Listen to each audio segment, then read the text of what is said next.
Dubai, ये नाम सुनते ही जहन में क्या आता है?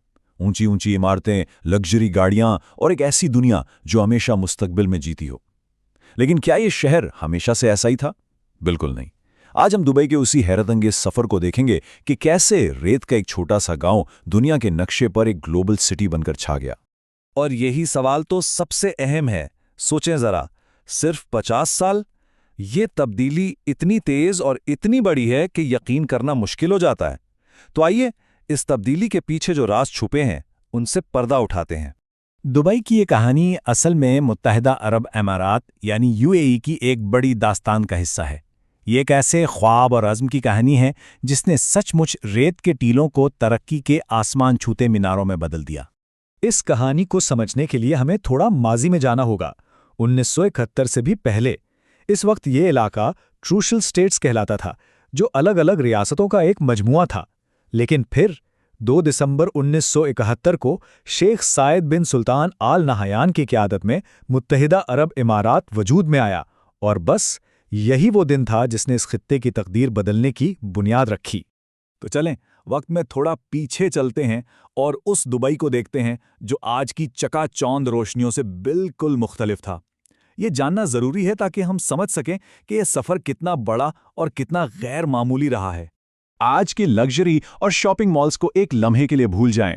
50 साल पहले दुबई की माइशत का सारा दारोमदार समुंदर पर था। लोग मछलियां पकड़ते थे या फिर गहरे पानियों में गोता लगाकर मोती निकाला करते थे।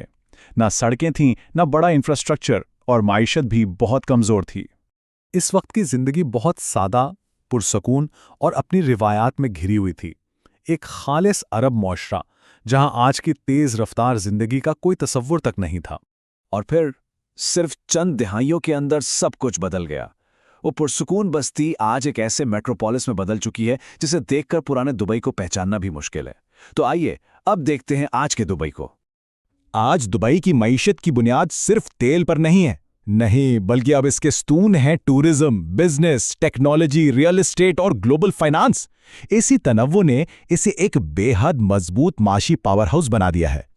दुबई की तरक्की सिर्फ नंबर्स में नहीं दिखती, ये तो खुली आंखों से नजर आती है। दुनिया की सबसे ऊंची इमारत बुर्ज खलीफा हो या समुंदर पर बनाया गया मस्नूई जजीरा पाम जुमेरा, ये सिर्फ तामीरात नहीं, ये दुबई के बुलंद हौसलों की जिंदा मिसालें हैं।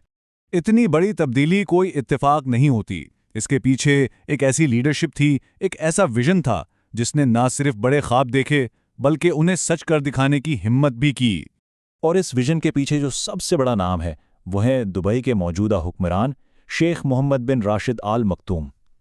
उन्होंने ही दुबई को एक आलमी शहर बनाने का ख्वाब देखा और फिर अपनी पॉलिसियों से उसे हकीकत का रूप दे दिया।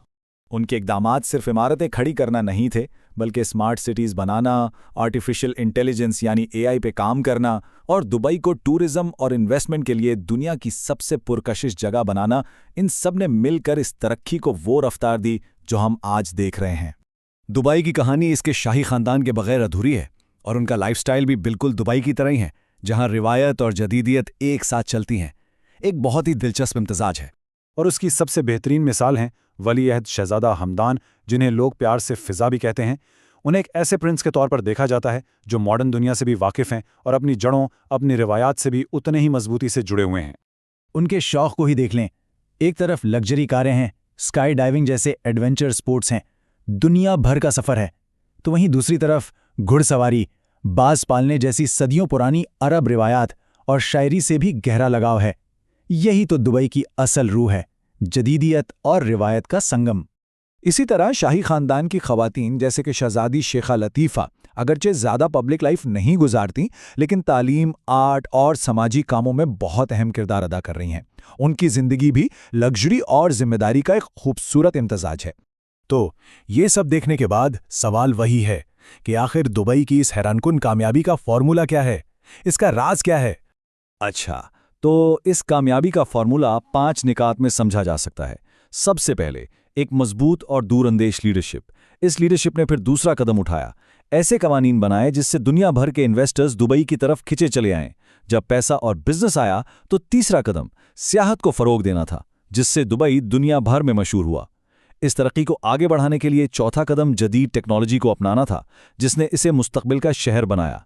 और इन सब की बुनियाद पांचवां और सबसे अहम नुक्ता, अमन-ओ-अमान, जिसने यकीनी बनाया कि ये सारी तरक्की महफूज और पायदार रहे। तो खुलासा ये है कि दुबई ने सिर्फ 50 साल में एक छोटी सी सहराई बस्ती से एक बहुत बड़े आलमी कारोबारी और सियाहती मरकज़ बनने का एक नाकाबिले यकीन सफ़र तय किया है। ये कहानी हमें सिखाती है कि कुछ भी नामुमकिन नहीं है। दुबई की ये कहानी एक अहम सवाल पर ख़त्म होती है। यह हमें सोचने पर मजबूर करती है कि अगर किसी कौम के पास एक वाज़े विजन हो तो उसकी असल ताकत क्या हो सकती है। ये कैसे सहरा को भी एक गुलिस्तान में बदल सकती है।